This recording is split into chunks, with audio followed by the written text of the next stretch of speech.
লাইলাতুল কদর বা কদরের রাত ইসলাম ধর্মে অত্যন্ত গুরুত্বপূর্ণ ও তাৎপর্যপূর্ণ একটি রাত। এটি রমজান মাসের শেষ দশকের বেজোড় রাতগুলোর মধ্যে একটি। সাধারণত ২৭তম রাতকে লাইলাতুল কদর হিসেবে গণ্য করা হয়। এই রাতের তাৎপর্য ও গুরুত্ব নিম্নরূপ। কুরআন নাজিলের রাত। লাইলাতুল কদর হল সেই পবিত্র রাত যেখানে পবিত্র কুরআন প্রথমবারের মতো আসমান থেকে পৃথিবীতে নাজিল হয়। আল্লাহ তাআলা বলেন, নিশ্চয়ই আমি এটি কুরআন নাজিল করেছি কদরের রাতে। সূরা আল কদর আয়াত ১। এই রাতের ইবাদত হাজার মাসের ইবাদতের চেয়েও উত্তম।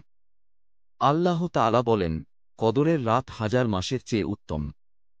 সূরা আল কদর আয়াত ৩। মাগফিরাত ও রহমতের রাত। এই রাতটি আল্লাহর বিশেষ রহমত ও মাগফিরাতের রাত। এই রাতে আল্লাহ বান্দাদের গুনাহ মাফ করেন এবং তাদেরকে ক্ষমা করে দেন।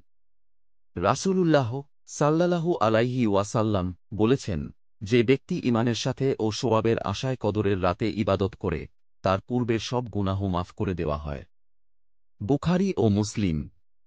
ফজিলতপূর্ণ ইবাদতের সুযোগ। এই রাতে নফল নামাজ, কুরআন তিলাওয়াত, দোয়া, জিকির আজকার এবং অন্যান্য ইবাদতের মাধ্যমে আল্লাহর নৈকট্য অর্জনের সুযোগ রয়েছে। এই রাতের দোয়া কবুল হওয়ার সম্ভাবনা বেশি। শান্তি ও বারাকাতের রাত। এই রাতটি শান্তি ও বারাকাতের রাত। আল্লাহ তাআলা বলেন, এটি শান্তির রাত, যা ফজরের উদয় পর্যন্ত অব্যাহত থাকে। সূরা আল কদর আয়াত ৫। গোপনীয়তা ও অনুসন্ধানের তাৎপর্য। লাইলাতুল কদর কোন নির্দিষ্ট রাত তা স্পষ্টভাবে বলা হয়নি, বরং রমজানের শেষ দশকের বেজোড় রাতগুলোতে এর অনুসন্ধান করতে বলা হয়েছে। এটি মুমিনদের জন্য ইবাদত ও আল্লাহর সান্নিধ্য লাভের জন্য আরও বেশি চেষ্টা ও অনুসন্ধানের প্রেরণা দেয়।